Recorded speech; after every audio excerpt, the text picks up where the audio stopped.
Women have turned society into a banana republic.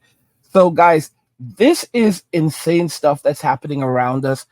I am shocked by this, but I guess nothing should shock me anymore. We are absolutely living in a banana republic. Now, I am sad to say this, but one unbelievable thing I came across today is that why passing the bar exam will no longer be a requirement to become an attorney in Washington state. This article basically explains that Washington has now dropped the bar exam for attorneys. It's no longer required. We're going to go ahead and jump into the video because this is insane. Now, don't get me wrong. I understand there being alternatives because exams do not necessarily determine who is capable of doing a job. There's a thing called the social learning theory, which I completely stand by. But what concerns me the most is the intention behind why they have decided to pull back on this, why they're deciding to do this. And there's some serious issues there. We'll jump into the video. Washington State is ditching the bar exam requirement to practice law. Usually if you're a lawyer, usually you would go to law, you'd take the LSAT. Then based on your LSAT score, you'd get into law school. Then you'd take your law school exams and papers and things. And then really all of that was just the appetizer. That's the amuse-bouche. The one thing that matters for practicing law is passing the bar exam. But this is a problem. And the problem is diversity, equity, and inclusion. According to Washington State, there is insufficient equity brought about by the bar exam. And so, in a pair of orders on Friday, the Supreme Court of Washington approved, quote, alternative pathways to lawyer licensure in this press release. Okay. What does this mean? It means that the white people are doing pretty well on the bar exam and the black people are doing worse. Pretty much is what it means. And I'm sure there are different racial breakdowns. Just judging by other standardized tests, probably the Asians are doing better than the whites, and the Hispanics are doing a little bit. They're somewhere kind of in the middle. But in any case, it's true. Different groups have different outcomes and different things. That's true. That's true. So if you begin looking at the issue with the conclusion, we need more lawyers of XYZ race, then you're going to come to the conclusion that, oh, wow, this bar exam is not serving the purpose. The purpose of the bar exam is to get us the exact racial breakdown of lawyers that I want, and the bar exam is not doing that, so we got to get rid of the bar exam. Now, let me make this very clear. Some people could say that, well, Michael knows I don't like his tone. Let's jump into this because I want you guys to see this. In addition to the racism and classism written into the test itself, the time and financial cost of the test reinforce historical inequities in our profession. This was the writing of a task force that decided to push for this exam to essentially be abolished. It still exists, but it's essentially abolished now as a requirement to become an attorney in the state. And they are absolutely saying what Michael is basically saying, that, enough black people were not passing the exam, enough Latino people were not passing the exam. So we're just going to go ahead and we're going to move away from this. Now, don't get me wrong. There are different people. Their exams are not the end all be all. And there are different kinds of exams. For example, there's a thing called oral exams.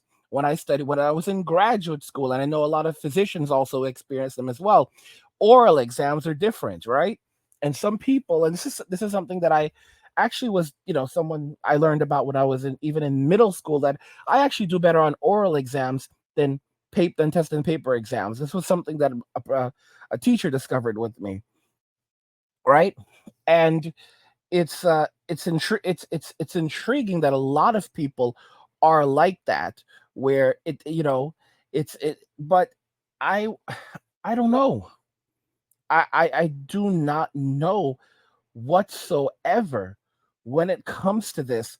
Like, the reasons for removing this exam is simply because is simply because of diversity. And this, it's frightening.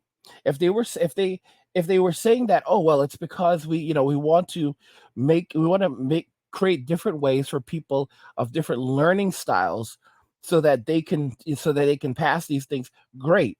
And at the same time, I also do believe that there has to be something that tests the knowledge of the individual, right? There has to be some precursor. There has to be something, because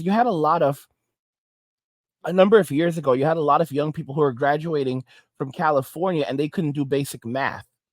They could not do basic math. And they were graduating from California colleges, going on to teach, and these little scammers did not have the skill sets to actually teach elementary school. And that's when they had to basically go back and begin instituting these like exit exams from university to ensure that these people had the basic skill sets to do these jobs, to teach the next generation of students. So there has to be some basis, there has to be something. And again, I understand, I'm all for creating programs, creating different pathways for different types of learners, but you should not be doing this because, oh, this group of people are not passing and this group of people are passing, and this is crazy. And what frightens me more about this is Gen Z. Gen Z scares the living hell out of me. I am very, very suspicious because many of the exams that we had to take growing up, when I grew up in New York, we had to take the Regents exams. No, no, and listen, we had to take the Regents exams and pass the Regents to graduate from high school. And here's a shocker: just because you passed the Regents didn't mean that you got a Regents diploma. You needed to pass a certain number of Regents to actually get a Regents diploma. So a Regents diploma wasn't something that was just handed to you, but you had to pass specific number of Regents to get a diploma. And it's like, and I know different states have different names for these exams, but you had to pass certain exams to get a high school diploma because they wanted to make sure that you weren't graduating, you were not going to leave high school without the basic skill sets to do certain things. This is the reason why when people take the GED is not the easiest of exams for some people. It's a comprehensive exam that tests if you actually know how to do certain, like, do you have these skills? Do you have these skills? It basically tests your knowledge. And that's why we had the Regents exams. It basically tests your knowledge. So there has to be some basis. There has to be some form of test to test your knowledge. Your knowledge has to be tested. This BS is like, no, there's no exams anymore. Okay, so you're just gonna study on, guys. You can fabricate this stuff all the way. Oh, I completed this number of hours with an attorney. Guys, this is terrible. This is absolutely terrible. This should not happen. This should not happen because people could forge this stuff. This information could be forged. We live in Banana Republic. And modern women are the ones who've pushed for this, claiming to be victims, and we need a more equitable society and all of this. So now, guys, the bases are being torn down. What's next? What's next? Doctors don't have to have certain standards. They don't have to pass. They don't have to pass their exams anymore to become physicians. What are we living in? This is madness. This is Banana Republic. Banana Republic. Holy cow. Holy cow. This is nonsense. Absolute nonsense. Or at least the requirement to take the bar exam. But is that really the purpose? Is that the purpose of the bar exam? Is that the purpose of law school and the legal profession? Is the purpose of the legal profession to make certain racial groups feel good about themselves, or even to generate income for certain racial groups? Is the purpose of the legal profession to have more lawyers?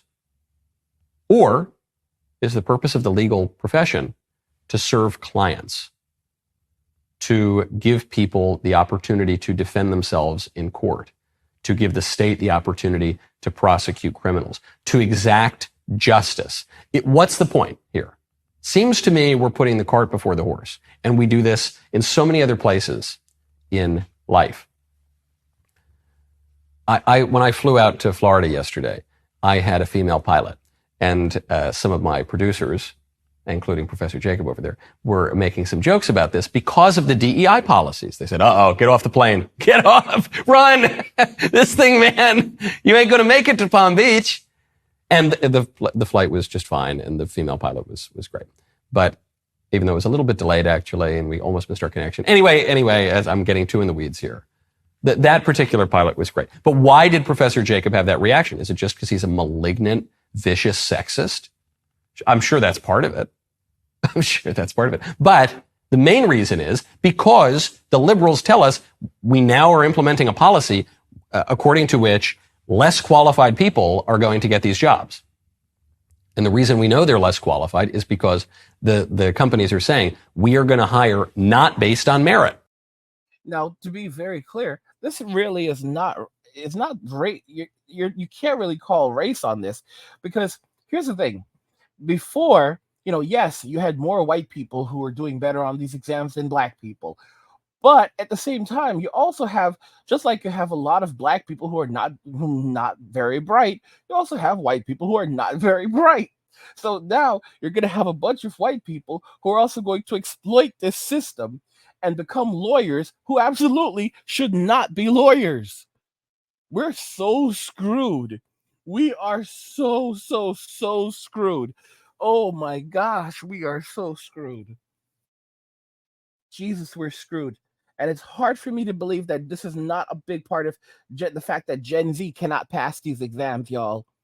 Gen Z can't pass these exams. They don't have the skill sets to pass these exams. You can graduate them all you want.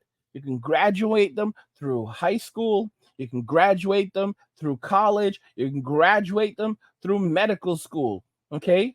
And there are some medical schools that don't require you to pass the MCAT. I know it sounds insane to you, but in some medical schools don't even require you to take the MCAT. You can get into medical school without the MCAT. There's like pre-admission and all kinds of crap. Okay? And diversity. Guys, this is insane. I know there's some doctors who would be like shocked for me to say this. No, it's a shocking thing that I discovered this. Not everyone who goes to medical school in the US takes the MCAT. Most people do, not everyone does. And even with business school, for example, not everyone has to take the GRE to get into graduate school or to get into business school. It's if you want to go for your master's and your MBA, it really varies on the school. Guys, this is bad stuff, man. This is bad stuff. By the way, just a reminder for you, because I know you love me so much, I have another channel called Angry where I discuss gaming, anime, geek stuff, nerd stuff, real world stuff, and whatever else interests me. I have a lot of great content over there right now. Go check it out. Subscribe to the channel and support my work. But women have turned society into a banana republic. I am legit not feeling this. It's like I have the whole runaway feeling, run away.